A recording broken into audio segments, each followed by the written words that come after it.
When I was little, I was very imaginative, which in a way is a good thing. It's good to be imaginative and creative. The thing is, however, my imagination got a little weird at some points. For example, I wrote a lot of stories when I was little, and they were all horrible. Sometimes I pretend those stories never happened. When I was 6, I wrote a story called The Walkers Are the Talkers. Why did it have that title? I don't know. There was literally no reason in the book for why that would have been a good title, but my guess is I picked it because the words rhymed. If you think the title is bad, let me give you a list of events that happened in the actual book. It starts with 2 girls named Karen and Shelley at school. Fun fact, I was weirdly obsessed with the name Shelley when I was little. So the beginning of the book is pretty normal. It's something any kid would write. But the farther you read into the story, the worse it gets. The 2 girls accidentally walked away from school during recess, but they didn't realize that until they walked an entire mile away. So that makes perfect sense. And then they proceeded to fall into a 50-foot deep ditch, but no one died or got hurt because they landed on some hay. In my little kid mind, you could have probably jumped off a 12-story building and survived if you landed on a pile of hay. The girls found a door in the ditch that led to a cavern. I'm not entirely sure if I knew what a cavern was exactly, but in the cavern, there was enough food and everything they needed to survive for pretty much the rest of their lives. So instead of screaming for help, they were like, you know, I think I'll just live in this cavern forever. I don't need my family,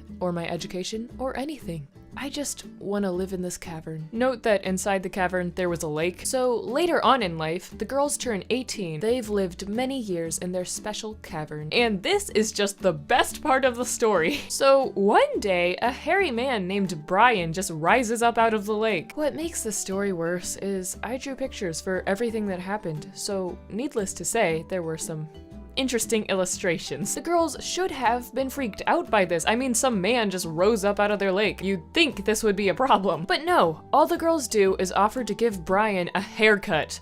That's all they do. Yeah, I am so disappointed in myself. I guess at one point I started disliking the story. Can't understand why. Because I wrote really big on one of the pages that the book was canceled, and so the world was spared. But anyway, now that you have a good example of my imagination as a little kid, I'm going to tell you about something else I came up with. When I was younger, about 7 or 8, I came up with a galaxy I named Yerk. The people who lived there pretty much looked like colorful sea turtles who walked on 2 legs. I gave all of them names and personalities, but the only one I can remember now is a guy called Egg. What an excellent name. Actually, it's not excellent, it's horrible. Don't ever name your pet or child Egg. But besides the people, or turtles, in this galaxy, there's one other thing I remember. Yerk had this fizzy green drink, which I named Goo Bubble Soda. Now, doesn't that sound like the most appetizing name? Not trying to be gross, but the name really makes the drink sound like it's made out of junk you would find in your nose or something. I just don't understand why I thought, I'll make a fizzy green drink and name it Goo Bubble Soda. All my sea turtle people will totally love it and not think it's disgusting at all. But anyway, my brother, who was about 4 or 5 at the time, knew about this galaxy that I'd created. And at first, he seemed to like it. I remember us drawing pictures together of our galaxies and talking about them. My brother even asked if he could make a galaxy called New York, but I said no, because that would copy my wonderful and not at all weird galaxy. One thing you need to understand is my brother was like my angel sibling at the time. He was the one I never fought with. And I thought we would always be good friends who were always nice to each other. But you will see that was not the case. My 3 siblings and I went to an event with our parents later, and it was a pretty crowded event. But it was an adult thing, so they just kind of stuck all the children in the basement where we could watch a movie and not ruin everything. So I was sitting there beside my brother and one of my cousins. All was fine. We were watching The Incredibles with all the other kids. It was an incredible movie. But at one point, I guess Don, my brother,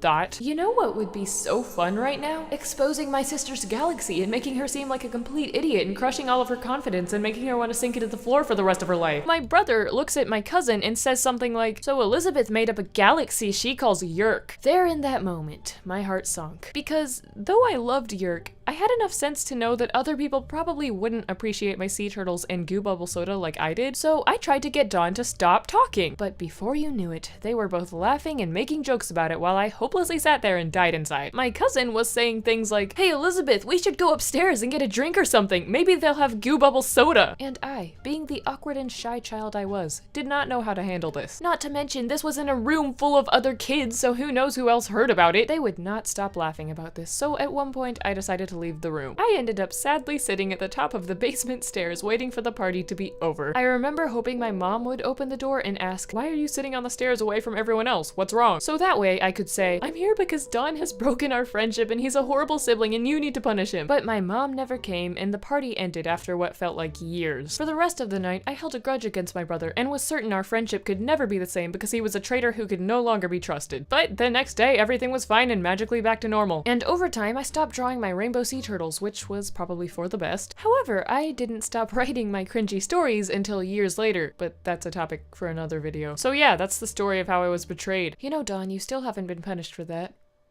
We'll work that out later. Thank you so much for watching this video. It means the world. Thank you to all of you people for the overwhelming support lately. I've been getting so many nice comments and you guys are the best. In a recent video, I mentioned I was doing contests on Discord and those are still happening. So the winner of this contest was Lonely Geek. I liked your little school drawing. There was a taco. Everything with tacos is good. Right now, since the contests are beginning, we don't really have that many entries, so it's really easy to get a shout out if you want to go over there and enter. Also, here's your fan art. Sorry if the helmet doesn't look as perfect as you may want it to. I haven't yet mastered the art of helmets, but I will one day. One day, I'll be a helmet master.